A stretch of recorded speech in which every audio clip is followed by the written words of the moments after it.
We're going to discuss all of this today. Now, I wanted to get Joel Skousen on last week, but he was busy. He joins us now to get into all of this. But the first thing I want to cover with him is these military drills, which we never said that Jade Helm and others were the takeover from day one. We said it's conditioning, it's militarization, it's all an Iran Corporation plan from the 80s, repackaged in the 90s, and again last year, called the National Stability Force, or National Police Stability Force. The Pentagon's called for it. It's happening. It's Northcom with Southcom. They mentioned Texas and Utah as hostile, and Orange County. That's subliminal, folks, basically, in plain view, because sure, there's a lot of legitimate training going on within it, but nested is the main program of gun owners, veterans, Christians, Mormons, anybody who doesn't want to be domesticated, anyone that wants to be self-sufficient is the enemy, because, again, if you're self-sufficient, you're not under their control. It's elementary. So I don't know Joel Skousen's take on this, editor of worldaffairsbrief.com, and, of course, the author of several the best-selling book, The Secure Home. And, of course, he also wrote Strategic Relocation and made a film with me. Both the book and the film I produced are available at InfoWarsStore.com. You're insane if you haven't watched the video and read the book. It really is the best intel out there from Joel Skousen, Marine Corps fighter pilot, aviator in the Vietnam era, and, of course, the nephew of Cleon Skousen, who wrote The Naked Communist. And, of course, he's headed up some of the largest conservative organizations in the United States. Joel, thank you for coming on with us. I threw out a lot of information in the last 5 minutes, but are you happy to tackle Jade Helm first? Yes, let's go with that, Alex. My major concern about the internet hype is what you started out in saying that you did not say, and I think that's important, that this is not the implementation of martial law. It takes a very big excuse to imitate or to initiate martial law, and there's nothing that they could throw at the U.S. that they wouldn't get blamed for unless we get to a war scenario. But clearly, as you pointed out, this is a major escalation of the exercises, the domestic terrorism exercises, and you know, you won't be able to prove that directly unless you saw some of the scenarios. But we know from the Fort Lauderdale exercise, for example, where they were rounding up people and practicing putting them into prison, that this is part of a taking up dissidents. It's not imminent. It's a long crescendo growth of training and conditioning military people to do this without question, just like the Marine Corps survey asking or testing Marines to see who would be willing to confiscate American weapons. That's very, very disturbing that there is the intent to do that. Obviously, there are thinkers, globalists at the national level in the various armed services that are projecting these scenarios. They're not going to tell the military directly a lot of things because they know that there's a lot of objections in the military. But we have seen the papers at the Army War College by colonels and generals in the last few years saying our main enemy will be the Tea Party, mimicking Justice Department statements. Absolutely. No, there's no question about that. What's different about Jade Helm is, first of all, the scope of it. This is a nationwide exercise which differs significantly. You know, as a former military pilot and someone who's taken part in a lot of exercises, I can tell you that everything we did in the 80s and the 90s and the 2000, this was locally based. There was no flying clear across the country with prisoners that you taken and practiced incarcerating. That's a huge waste of resources. Doesn't it escalate the price of the operation? Oh, absolutely. I mean, these things are, nearly $500 million just to even start talking about this kind of an exercise. But the second part that's more worrisome is the covert nature of this, that you're going to have people claiming to be blending in with citizens and then putting out the hype. You know, if you see anything suspicious, tell us. Well, let me tell you, you can't practice blending in for a foreign scenario by using the United States. Exactly. The techniques are absolutely different. Yes, it's easy to blend in if you're Americans blending in with Americans, but you try that in Latin America, you try that in Kazakhstan or the Middle East, and you can't use American soldiers to blend in. So this is clearly, without telling perhaps the participants, that you're practicing for blending in a covert way and Sure. spying on and extracting. They use that word, practice extracting. That means kidnapping, basically, taking people and then flying them off to a unknown prison. This is, Jade Helm is really meshing together all of the preparations for FEMA camps, and actually there's more FEMA prisons being built on former military bases than there are actual camps. Well, they admit that. I mean, as you know, they've escalated the hiring for internment specialists, how to process Americans, the Social Security numbers.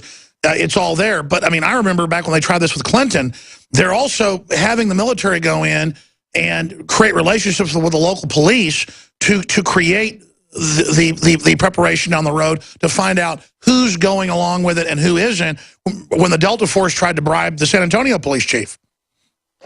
And that's why we had leaks from New Mexico, for example, telling us that they were monitoring right-wing radio stations, your broadcast, taking names of people who comment on these blogs or who respond on the radio to call-in television radio shows.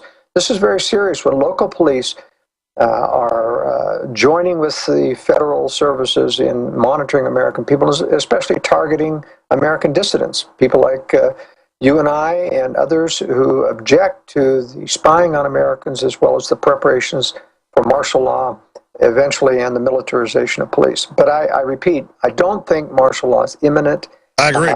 Or anywhere close.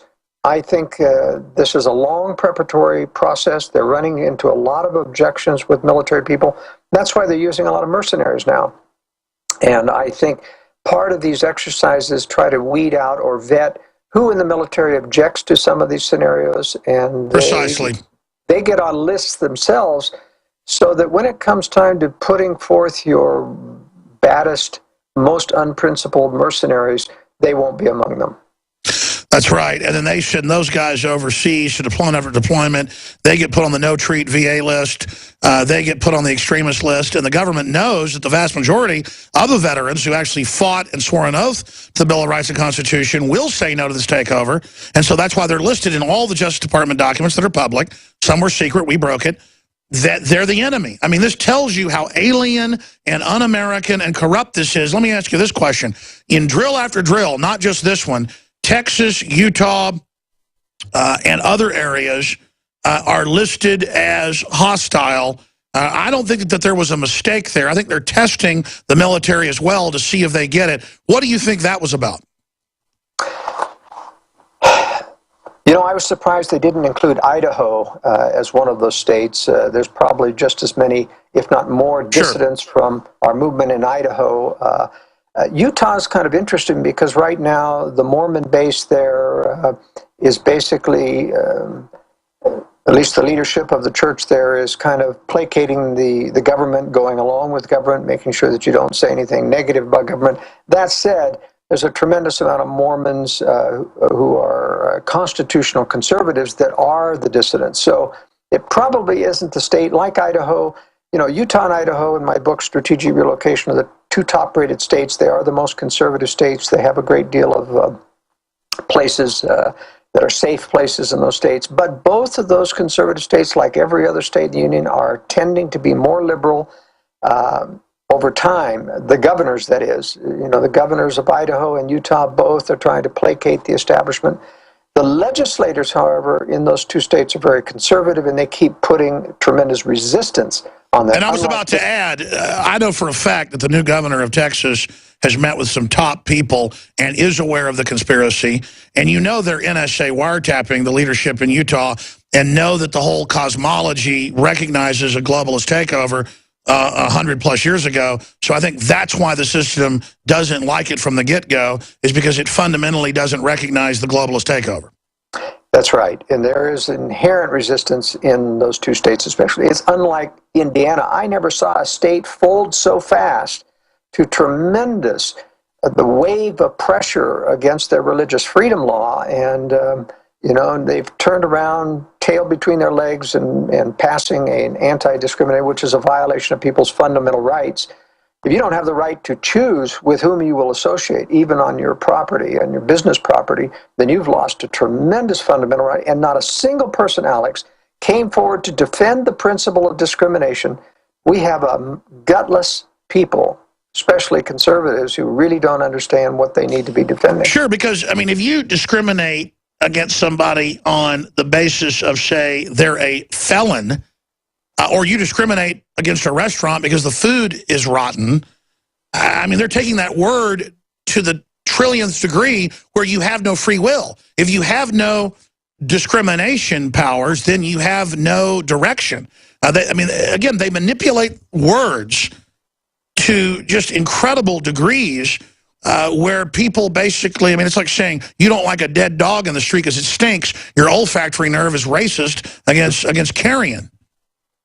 Well, you know, there's a real misunderstanding among people about discrimination. Really, it is a fundamental right, like free speech. We may not like what a person uses as free speech on his own property, but he's absolutely free to say anything he wants on his own property.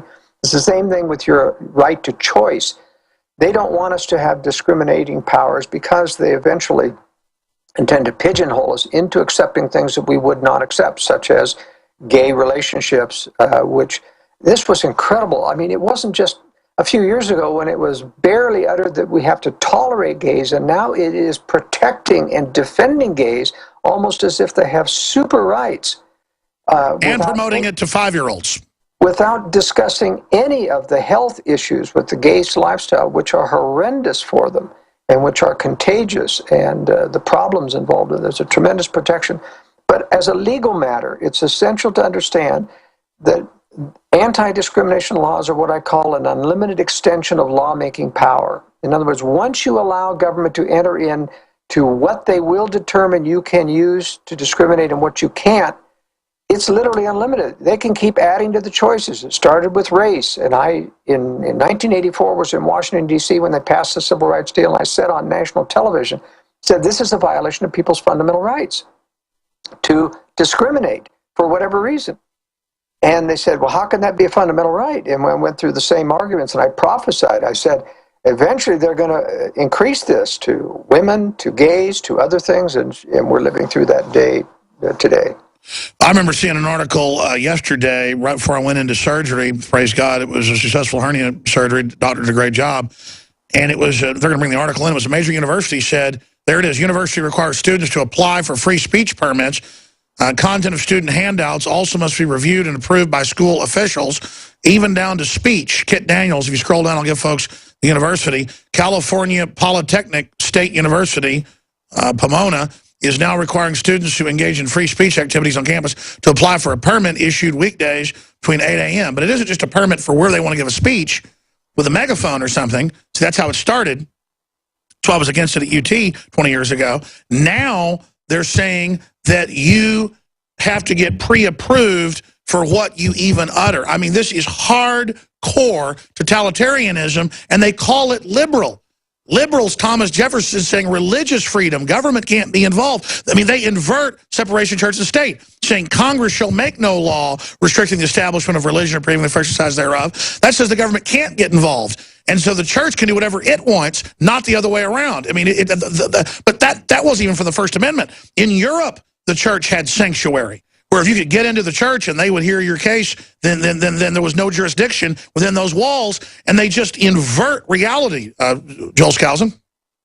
That's right, and it's very, very important to understand that the free markets operate on judgment, and these are restrictions on judgment. Restrictions on free speech, restrictions on discriminatory judgments are restrictions on, as you say, the exercise of free will and the ability to disseminate objections to the government position. And that's why I think even in the military, we do have civilian control of the military, but we ought never to say that the military cannot publicly disagree with and lobby the American public against the politicians' decisions in the military field. And because we have put a clamp on them, they are no longer able to protest, and that's why we get so many frustrated military people that leave, because they're simply muzzled. Well, remember 2 years ago, we reported it when Army PSYOPs at Fort Hood gave it to us. At a rally, they brought it to me, and then a week later it was on Fox News. And the headline of Fox News was, "Are Christians in the military extremists or terrorists?" And in there it said, you will be court-martialed or maybe court-martialed if you're evangelical or if you are in the Tea Party. Well, you can do anything you want when you're off duty. Imagine